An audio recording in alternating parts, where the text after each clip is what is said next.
홍천세무서 압류가 있었는데 크게 신경을 안 썼어요. 이때 뭐 얼마 되겠나 싶어가지고 국세를 한번 제가 봤어요. 너무 많은 거예요. 이게 갑자기 2,300만 원 넣어봤습니다. 기각한다. 야, 이거 2,300만 원 안으면 남는 게 없는 거예요. 압류 대충 보고 들어갔다가 이거 실수하겠다. 안녕하세요. MJ경매스쿨 MJ입니다. 안녕하세요. 안수정입니다. 오늘은 경매를 하시는 많은 분들이 제일 어려워하시는 분야입니다. 맞아요. 대항력 있는 임차인이 있을 때 압류.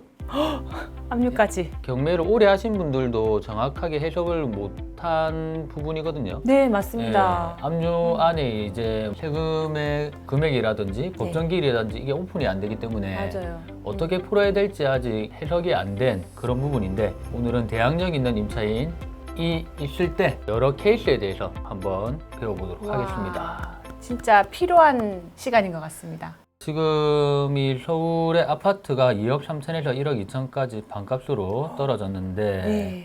항상 이 대항력 있는 임차인은 옥션원이나 여러 유료 사이트에 빨갛게 표시가 돼요. 대항력이 있으니까 주의하기 바람 이렇게 표시가 되고, 대항력 있는 임차인이 배당 요구까지 한 상태에서 정확하게 배당을 받아가는지 못 받아가는지에 대한 부분을 저희가 등기를 통해서 확인할 수가 있거든요. 거기서 가장 유의해야 될 세 가지가 있죠. 대항력 있는 임차인이 배당 요구를 했을 때 저희가 첫 번째로 보는 게 이제 등기의 소유권 이전을 보죠. 매매로 됐는지 경매로 됐는지. 매매로 됐으면 관계가 없는데 네. 경매로 매각이 됐으면 항상 그 전 경매 사건에 들어가서 임차인이 동일한지를 확인을 했었죠. 종전경매. 왜냐면 그 전에 경매 사건에서 동일한 임차인이 배당 요구를 했으면 후행 경매, 두 번째 경매 사건에서는 배당을 받을 수가 없다. 첫 번째 종전 경매를 봤었고, 이제 두 번째 이제 압류를 봤었고요.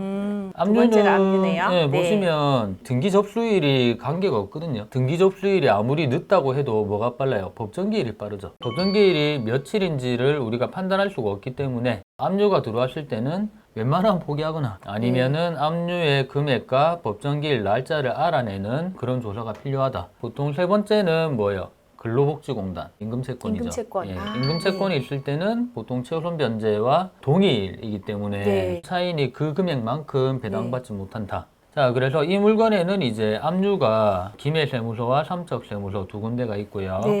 근로복지공단 940만 원, 4,200만 원. 임금채권이 있고요. 어차피 배당 요구가 없어서 크게 관계는 없을 것 같은데 어쨌든 이 근로복지공단 체크 항상 하셔야 되고. 자, 이 물건 같은 경우는 보시면은 경매로 매각이 됐죠. 기고에 이렇게 표시가 되고 그렇죠. 채권 금액이 강제 경매로 인한 매각이라고 딱 표기가 되어 있네요. 임차인이 경매 신청한 거는 크게 의미가 없는데 전경매 사건에 들어갔을 때 이 똑같은 임차인 이땡땡님이 동일하게 보증금을 가지고 있고 배당 요구를 했다라고 하면은 이 경매 사건에서는 배당을 아예 받지 못하는 거죠. 근데 대항력은 남아있다. 그게 이제 무서운 거죠. 대항력이 남아있다고요? 네, 대항력은 없어지지 않아요. 대신에 배당을 받지 못하는 거죠. 배당 요구를 해서 배당을 받는 권리는 딱 한 번밖에 없다라는 겁니다. 오늘 좀 어려운데 경매 공부를 좀 하셨던 분들은 오늘 영상이 되게 도움이 되지 않을까라고 생각을 합니다. 자, 일단 저희가 압류라는 부분이 있을 때 첫 번째로 생각해야 되는 게 당해세라는 부분입니다. 당해세는 해당 부동산에 부과된 세금으로 날짜에 관계없이 무조건 임차인 확정일자보다 먼저 받아갔거든요. 최우선 변제보다 느려요. 당해세는 해당 부동산에 부과된 세금이고 조세는 사람한테 부과된 세금입니다. 당해세는 보통 해당 부동산에 부과된 상속세, 증여세, 종부세, 재산세, 부동산에 부과되는 세금이죠. 조세 같은 경우는 사람, 채무자한테 부과되는 법인세, 지방소득세, 자동차세 등이 있습니다. 그래서 대항력 있는 임차인보다 법정기일이 늦은 당해세도 임차인보다 먼저 배당되어 임차인이 피해를 보는 경우가 굉장히 많았다는 거거든요. 그래서 이게 바뀐 부분이 있나요? 있죠. 가장 기본적인 배당 순위를 보면은 첫 번째는 뭐예요? 집행비죠. 두 번째가 소액 임차인의 최우선 변제가 아니고 필요비 유익비예요. 여기서 그럼 필요비 유익비는 어떤 걸 얘기하는 건가요? 필요비는 이 부동산을 보전한다라는 거죠. 이 부동산을 보전 관리하는 비용이고, 유익비는 이 부동산의 가치를 올린 비용입니다. 계속 비가 내려가지고 누수가 너무 심하다. 네. 나는 이 부동산을 보존하기 위해 가지고 누수 공사를 하고 이런 비용이 발생했다. 네. 필요비죠. 유익비는 내가 이 부동산에 시스템 에어컨을 설치했다. 다리가 아파하고 엘리베이터를 설치했다. 네. 건물 가치가 올랐다. 말로 하면 되게 이게 쉬운데 네. 실제로 필요비 유익비를 신청을 할 때 법원에서 이걸 받아주는 경우가 거의 없어요. 그래요? 안 받아줍니다. 그래서 필요비 유익비를 내가 못 받아가는 경우에 유치권으로 신고를 하는 경우가 보통 많다. 그 다음이 소액 임차인의 소액임차권. 채권 변제와 동일한 채권이 임금 채권이란 말이에요. 임금 채권. 3개월의 임금, 3년간의 퇴직금. 동일한데 문제는 뭐냐면 임금 채권은 한도가 없어요. 엄청 위험하네요. 임차인은 한도가 있죠. 2분의 1이죠. 왜 2분의 1의 네. 한도를 주냐? 채권자를 보호해야죠.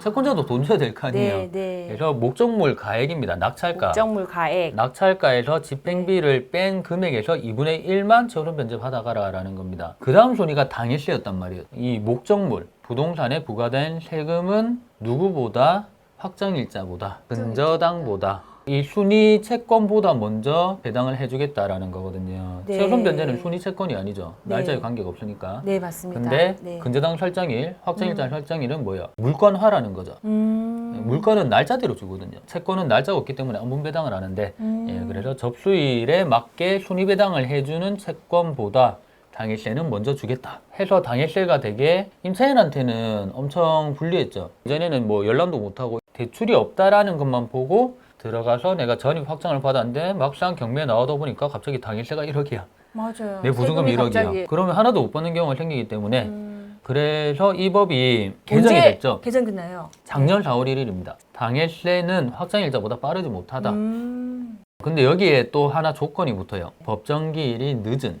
예전에는 법정기일이 늦어도 무조건 우선 배당을 해줬단 말이에요. 그럼 여기서 또 법정기일을 또 알아야 돼요. 그거 어떻게 할 수 있나요, 법정기일을? 법정기일은 모르죠, 경매는. 공매는 알 수가 있거든요. 2023년 4월 1일 이후 매각 결정 또는 네. 매각 허가되는 공매, 경매 분부터 적용합니다. 법정기일은 뭐냐면 접수일이 아니에요. 네. 고지서를 발송한 날 아니면 뭐 법정기일. 세금을 신고한 날 해서 법정기일은 등기 접수일보다 얼마나 빠른지에 대한 이런 원칙이라는 게 없어요. 한 번씩 이제 보면 법정기일이 10년, 15년 빠른 날짜도 나오더라고요. 아, 그런 걸 보면 아, 이거를 그냥 이렇게 우와. 판단하고 들어가면 절대 안 되겠구나. 그럼 너무 리스크가 그렇죠. 있네요. 그래서 압류가 들어왔을 때 정말 무섭다는 거를 아직 초보자분들이 그렇게 인지를 못한다라는 거죠. 네. 공매 같은 경우는 법정기일이 이렇게 오픈이 되기 때문에 네. 대략 날짜 맞추면서 얼마 받아가겠다라는 거를 100%는 몰라요. 왜냐하면 법정기일을 기간으로 잡기 때문에 네. 경매는 오픈 안 하기 때문에 절대 알 수가 없는 부분이고요. 네네.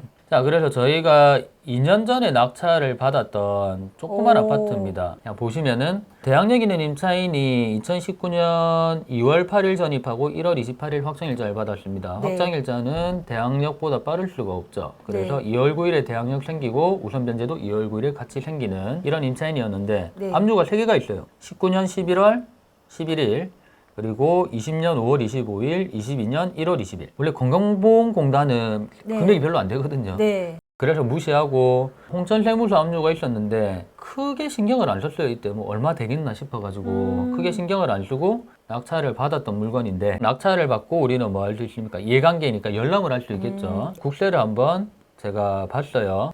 너무 많은 거예요 이게. 갑자기 2,300만 원. 야, 이거 2,300만 원 않으면 남는 게 없는 거예요. 압류 대충 보고 들어갔다가 이거 실수하겠다. 불허가 기간이 넘어갔었거든요, 그때. 할 수 있는 게 그럼 매각 허가 결정 취소 신청을 할 수가 있어요. 아, 불허가 네. 기간 안에 만약에 이거를 발견했다. 취하를 할 수가 있나요? 못하죠. 법정기일이 빠른 압류 때문에 불허가를 받은 사례가 한 건도 없어요. 넣어봤습니다.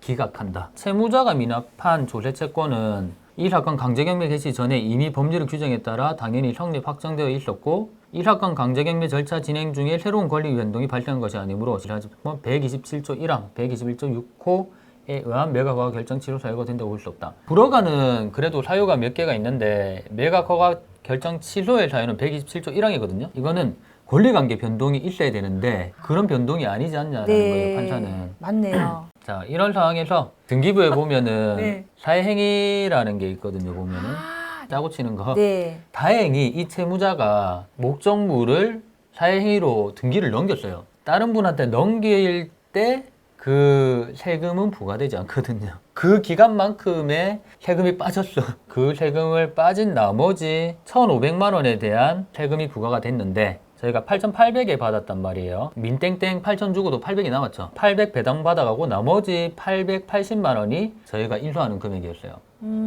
이 조세 채권에. 계산기를 두드려 보니까 네. 이거 인수해도 남는 거예요. 왜냐하면 다행이다. 공실이었고 네. 그래서 저희가 매수자를 붙여놨어요 미리. 이렇게 했죠. 그래서 네. 저희가 1억 정도의 이 물건을 샀고 다행히 1억 1,500의 매수자가 있어서 바로 팔고 났죠. 남았다고는 할 수는 없지만 되게 여기서 공부를 되게 많이 했죠. 중요한 건 이제 뭐예요? 압류가 있으면 무조건 금액을 알아내야 된다. 법정기일가. 오늘 뭐 약간 머리 아픈 그런 영상으로 시작을 했는데 네. 접하다 보면 또 맞아요. 잘 돌아가요. 그리고 저희가 네. 2024년 하락장 공매 투자 특강을 합니다. 단돈 얼마에? 10,000원에. 지역은 부산하고 서울. 부산은 5월 28일, 서울은 6월 1일 토요일입니다. 압류재산, 신탁, 수탁자산, 국유재산 네. 이런 공매 종류들의 제가 낙찰받은 물건들, 네. 케이스들을 섞어가지고 어떻게 수익을 내는지 구독자분들도 이제 시간 내서 한번 네. 꼭 수업 들으러 오시면 좋을 것 같습니다. 오늘 영상은 여기까지 하도록 하겠습니다. 네. 자, 수고 고생하셨습니다. 감사합니다.